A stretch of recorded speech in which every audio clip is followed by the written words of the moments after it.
Hello, my name is Henning Schweenum, coming to you from Kansas City, Missouri. I spent over 20 years building, transforming, and leading global sales teams. I've traveled to over 50 countries, and I've done business on the ground in 45 of them. I'm very passionate about the value of great sales leadership and the success it brings to an organization. I feel that every company deserves a great sales leader. Is your product established in the US and you now want to sell it overseas, in Europe, Middle East, Asia, Latin America? Or are you based and established outside the US and now want to enter the US market? In both cases, this course is for you. With 96% of global consumers outside the United States, exports are imperative for many US businesses. And especially for small and medium-sized enterprises, it is a daunting task to tackle all the hurdles of doing business in faraway places. Today, only 1% of US businesses export, though the encouraging news is that 2/3 of exporters have fewer than 20 employees. On the reverse, the US is the world's largest economy by nominal GDP and net wealth. And the US has the most technologically powerful economy.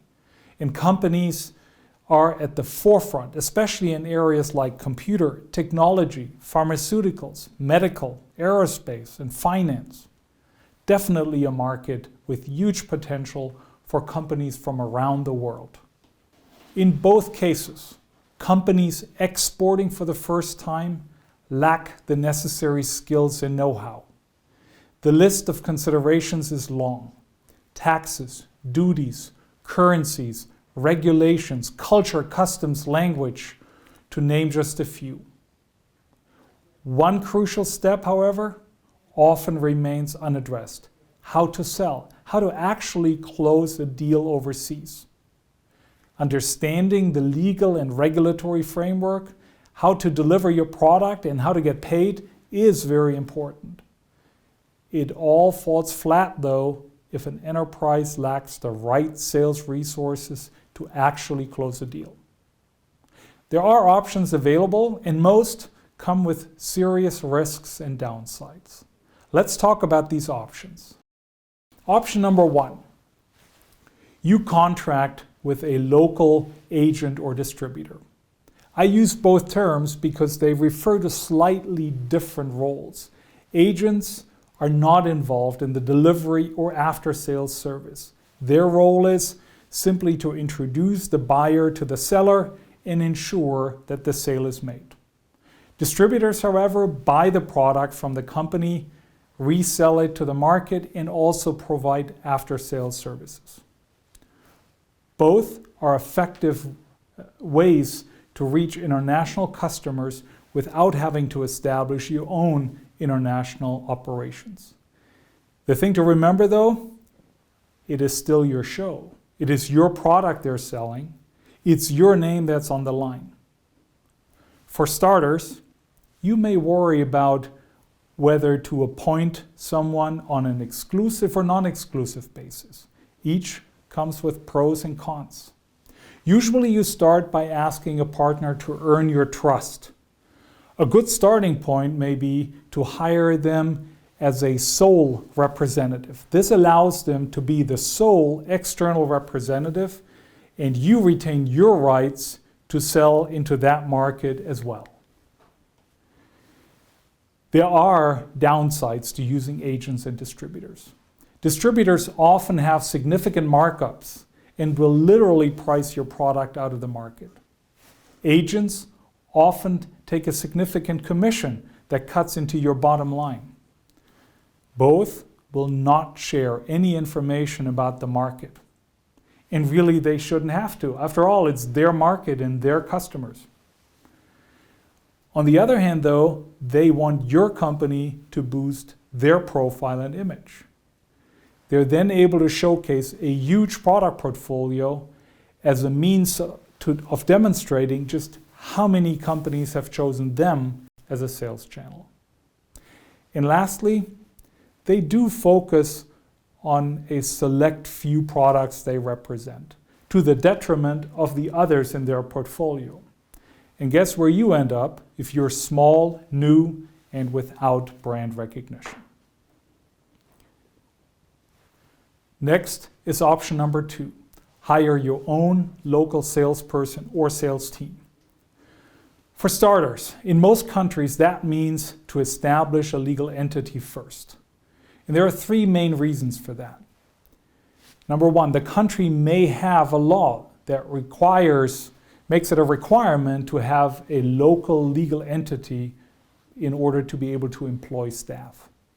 Number 2, local staff may be uneasy or unwilling to sign an employment contract with a foreign entity. And number 3, the customers you're targeting look for a local presence as it indicates the longevity of your engagement. They want to make sure that you're not a fly-by-night operation. There are ways to work around these 3 reasons. As you consider this, keep especially the later 2 in mind. Will you be able to hire the best talent, those with other options, without having a local legal entity? And what is the extra effort necessary to convince a potential customer that you are worthy of his trust without being local? With very few exceptions, the time and cost of a legal entity is worth it. In addition to the need to establish this entity, there are other downsides to hiring a local team to enter a foreign market. In a competitive job market, are you getting the best talent? And how do you know they are the best without any local reference point? Do you understand the market enough? Is your product the right fit? Can you direct the team from afar? And finally, are you ready to make the commitment? Is this the best use of your resources? Another option is number 3, to put one of your successful domestic contributors in charge of export. This person definitely knows your company and the products you sell. In turn, you know and trust this person. You probably also think that this person knows the market and how to position and sell your value proposition. But does that also hold true for a foreign market? Differences are sometimes very subtle, and it may take trial and error, just like when you started in your home market, to figure out what is the right positioning and right messaging. There are also differences that exist in negotiation strategies. Does your local contributor understand and know them all? Here are a few examples. Watch the small talk. In some cultures, small talk is the norm. Others believe it makes you appear untrustworthy, negative, or wasting their time. Another stark difference exists when it comes to collectivism versus individualism. In some parts, the relationship is the driver. In others, the deal goes to the vendor that is the best fit with the best price. In some cultures, business people are willing to be much more confrontational than in other parts of the world. Also, keep it simple. In situations where language barriers may exist, one piece of advice that is often overlooked is to keep your speech straightforward. The most effective way to communicate is to use simple terms instead of your fanciest words or drawing analogies rooted in your culture. Watch your emotions. Keep physical cues in mind. The role eye contact plays, the use of your hands, the raising of voices. And finally, how flexible is the pricing? Is the price negotiable, or is it more like the price is the price? Consequently, someone without the experience, no matter how successful domestically, will have to go through a steep learning curve. Option number 4, selling online.